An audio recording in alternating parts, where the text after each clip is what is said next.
For most people, their networking is not working, yet they keep on going to events online or in person when they can, keep handing out business cards like a card sharp, and so on, and get no results. Many years ago, I got a book that changed my thinking. It was called Forget Networking, Start Connecting. It dramatically changed my personal results. Sadly, I no longer have that book. I lent it to someone sometime who never returned it. But the art of connecting has remained with me for many years. So I was fascinated when my friend Mark Layder recently wrote a book on the importance of connecting. I know how valuable learning such as connecting skills can be for you, so I booked a Zoom visit to Mark. Hello, Mark. Hello, Malcolm. How are you? Good to see you. Great, lovely to see you again as well. Before we start delving into the world of connecting, tell us about your book. Who's it for and what will it do for them? Obviously thinking about various questions that you were going to ask, and the book is very much the book that, as you might hear later on, that other people have said they wish they'd written. Because I didn't set out to write a book, for the sake of it or for me to look good. It was a book that came out of, there just wasn't anything like it in terms of this whole subject of connecting and connecting businesses. So it's aimed at anybody that's thinking of sort of that whole taking the step into business and demystifying the process. But it's also designed to have existing business owners look again at their businesses, because in many cases they haven't got their own business connected. So it's aimed to help them look at their business differently, or for startups to have a different roadmap. And it's also introducing a new profession called business connectors, which helps this process of more businesses connecting with more people, because some people aren't natural at it, as you've already alluded to. Yeah. Now, I said in my opening piece that for many people, their networking is not working, but I believe connecting is much more effective. What in your mind is the difference between the two? Somebody said to me, it was an American chap, I think maybe 2 or 3 years ago, and we were on a kind of a Zoom call of, sort of talking around this subject. And he said something that's become more and more relevant each year. And that was that there we were on a Zoom call, and he made the point that instead of looking at LinkedIn and all these things today almost as social media, see them as relational media, as he called them. And what that was his way of making a distinction between the kind of the mass throng of social media as against a relationship focus. Because, take LinkedIn as one example, people might have several thousand of connections or whatever. But if you ask them who they talk to on a semi-regular basis, that number probably isn't even 50. And we would make the point that it's those 50 or even 10 to 20 that you could do great things if you did a form of what you and I are doing now, and spent the time to get to know each other more and built teams and relationships from that smaller number. So I guess connecting and networking, to give us a simple distinction, it's about quality of relationships, not quantity of who follows you or whatever. It's about you building relationships where there is a two-way desire and help, or willingness to help each other. Yeah, I totally agree with you on that. We've got all our TV stations here and our podcasts, and people say, well, how many are you connecting with? No, I say it's the quality, not the quantity. Now, Right. I know that social or networking events are likely to be off for some time. So how do you connect work online? Well, again, that came up in a conversation, I think, only last week, and it was the other person that mentioned it. And he was saying how a lot of people said, oh, online meetings aren't the same as face-to-face. And clearly they're not really. But if we, instead of trying to make them the same, saw them as different, then we might start to realize, well, in those differences, there might be some things that are actually beneficial.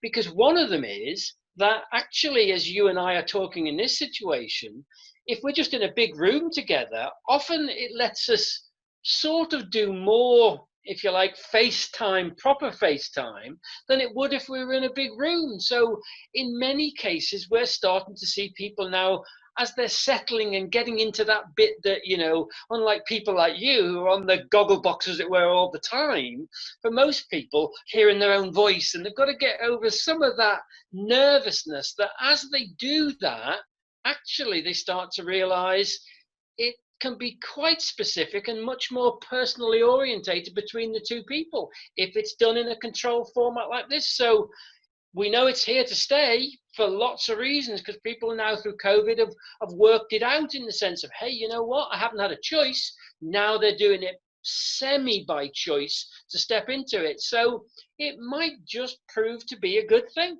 Yeah, I totally agree with you. And on the last few months, I've been in America, Australia the other day, Austria, Switzerland, Amazing. all over. My Zoom miles are piling up. Yes. Never know how to spend If them. we can cash them in somewhere, we will make a fortune. I quite agree. Now, look, I've long believed in the philosophy of give to get. You give help, support, advice freely, and someday it will come back to your own game. Is such a philosophy still true in today's connecting world, or am I old hat? Well, my simple answer is no, you're not old hat, because this is called sow and reap, isn't it? That you have to sow before you reap. And it feels a bit like, that if you watch some of the shows today, like X Factor and some of these things, where you can see the difference between somebody who's been learning to present and be a singer since they were 5 and 6 years old, going to extra classes, and somebody that's just rocked up and thinks they can sing because their mother told them, because they sing in the shower. There's a huge difference. And I know it's TV, but the reality, it's a time served thing on that basis. And I think we're kind of the word that with our son Cody, it's been a big thing in his life, is that all of this kind of give to get in a nice way, that philanthropic, and it comes back in, maybe not from the same place, but in other forms, that the word becomes kind of invest to invest, and that we've lost sight in many cases of, in order to get a return on your investment, the words are confusing because you've got to do the investing bit first, and that's what the give to get bit is. Now, whether or not it's sign up on my list and I'll give you an ebook, and it loses its spirit a little bit there, but nothing wrong with that.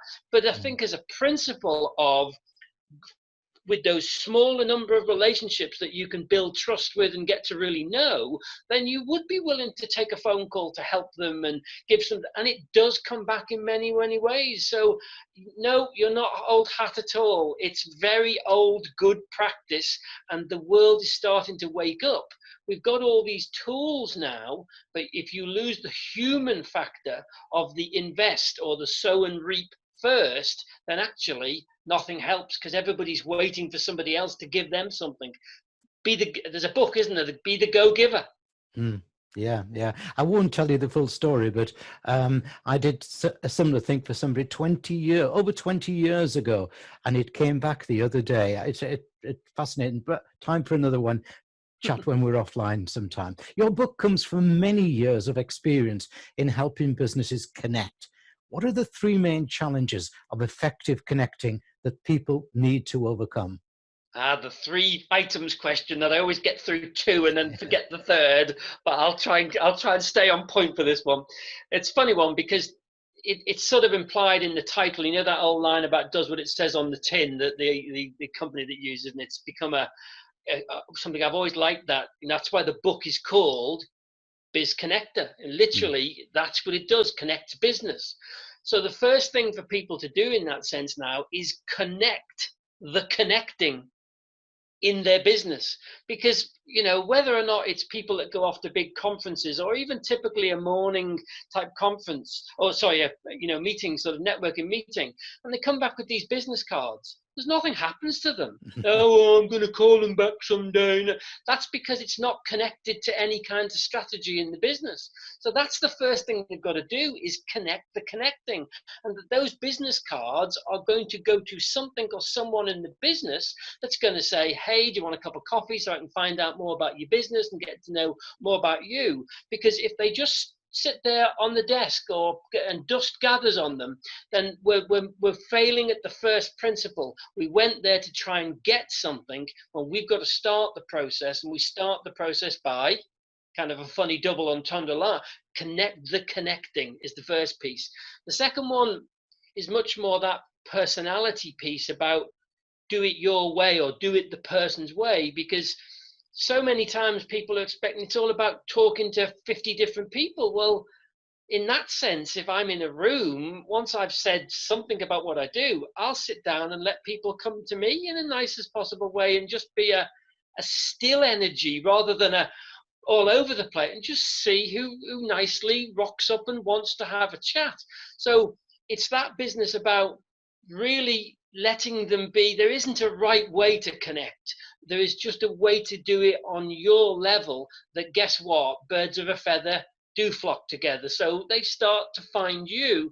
And the third one is very much, it's almost that one about focus on helping others first. And you mentioned it earlier, that if you're going there, as we've seen in many cases of, again, sort of morning type networking meetings, that people are going there to sell. So, well, the people in that group are not some of them occasionally might be, but they are billboards who will carry your message out to people, which means that you have to invest in them and the relationship, for which they then have a coffee with you, get to know your business and why it's different.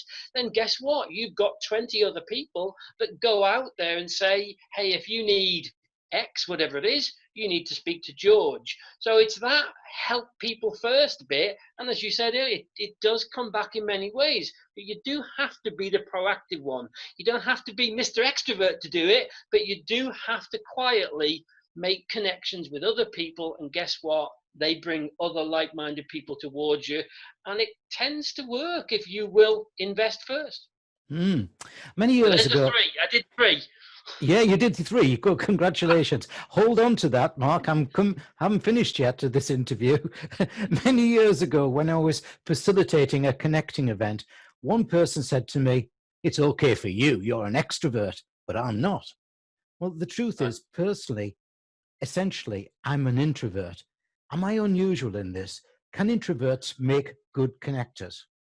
Well, again, you're touching on something. Because of the role that you play, people will assume that you're an extrovert, and they would with me too, from if you like, a salesy sort of business background. But we learned a long time ago that if there are things called extroverts and introverts, and let's just say that there are for a second, but there's another level, because a lot of what are seen as outgoing extroverted salespeople, if you find them, say, at a party, they might not be the one dancing on the table with a bottle of whiskey. They might be the one quietly in the corner in the kitchen, very, very quietly talking to people. So we started to see that there's a difference between how people are at work, or again, people in your industry. Someone like Gemma Collins is very big at the moment, and she's very famous in what she calls the GC, is a persona she uses when she's on television, but it's not the real person.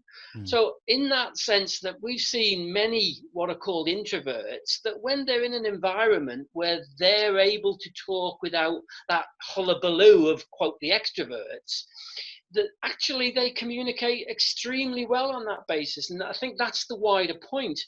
The new profession of business connectors means that the, quote, extroverts or anybody can link up with people to build a team around doing their connecting. And we'll come to that a bit later on perhaps, but that's the fundamental. That, again, we mentioned it earlier, almost that do it your way, because like does attract like on that basis. So the simple answer is, as long as it's connected to the reasons for the way people want to build the business and want to be represented, then yes, introverts can do it. And back to your earlier question, using tools like Zoom and the likes may make it a lot easier for people to do that individually and very much at a pace to people that they can get to know each other. So the world is changing in favor of people that it's not about the volume of words. It's about just really focusing on helping other people at your pace and letting that come back to you. Mark, final question on this introduction to your book, and back to the 3 again, so hold yourself on that. I've got a huge amount of self-help books on my shelf. And I guess many viewers also have as well. So give them 3 good reasons why your book should now not just be on their shelf, but in their hands. Oh, and how do they get it into the hands? When will they be able to buy it? Okay. Again, following what we mentioned earlier on, probably the most flattering comment I've had, because I didn't set out to write a book necessarily. I always said I'd write a book if I really felt there was a need for one. And that one particular chap who built a very big company about the whole principle of referrals as a way that most people do in fact get business and pass business on. So it's a way of developing that, and he grew it dramatically. And a very, senior business statesman, very clever guy, very humble man as well. And he said to me last week on a call, "Well, Mark," he said, "all I'll say about your book is it's the book I wish I'd written." And I stopped and really thought about that, and that it for him to say that, and he quoted things from chapter 11, not just the first he had read the book very graciously. So I think that's the first one, really, that it's the test I've given myself is well-known, well-established business people have come back not just to write a little comment in the front of the book, but to me in a situation where they could have said, "I don't think it's on point. I don't know why you've written," they could have nicely told me it was not very good. So I think that's maybe the first reason that it has stood the test of not professional people that write comments in books, but proper business people. That's the first one. The second one is I didn't set out to write a great book, really. I set out to produce something that happened to be a book that would cause people to take action.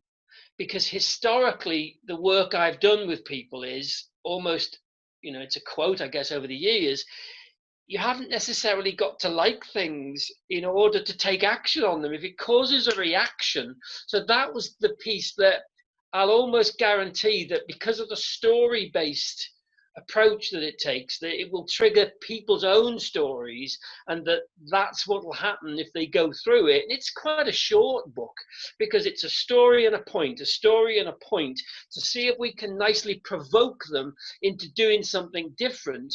And as a result, number 3 is then it'll help people build a different type of business, because as we've discussed before, as we sit here now, 80% of businesses that start today will have gone before they complete their 5th year in business. So for all these tools, for all these business link and government things that we've had, there's something wrong fundamentally, not just in the UK, in pretty much all the developed world countries that have that luxury of the choices. We have got an incomplete business paradigm, to give it some good jargon. How we do it isn't working. So what the book is really designed to say is, there's a new profession that can help in that, called Biz Connectors, but more centrally, that if the business owner then is able to look at a different approach to who can they connect with to build the right teams, because business isn't today about how do I do it, but rather who can I get to help me do it? And that's the main principle of Connect, to get the job done, to build something far more sustainable, where everybody benefits, in be it the person, the owner, the stakeholders in the company, and the local economy and beyond. Let's see if we can do something to turn that 80-20 around. Wouldn't it be great if 80% of businesses, I want 100%, but I'll take 80, but we're in business and thriving 5 years later. So that's the design of the book in terms of why it became a book in that sense. Okay. And so how then do they get their hands on it? Yes, at this point, because it's, as you mentioned before we did the interview, we wanted to check it out before we put it up on Amazon. So it'll go up on Amazon probably in the next month, excuse me, in the next month or so. But at the moment, if people want to you've got the details there. Anybody can connect me. I'm very, very visible on LinkedIn. So if they want to know more, or they want to open that relationship, because again, the book isn't designed to sell hundreds of thousands, to be honest. It's there to let people get hold of it and really use it as a starting point. And if we can help them more, then there it is, linkedin.com/in.quallywood, and I'll be there. Mark Layder, Mr. Quallywood, and author of the brand new book, Biz Connectors. Thank you for the interview. We'll come back and chat a little bit further once you're live on Amazon, do you think? I would love that. Thank you very much, Malcolm.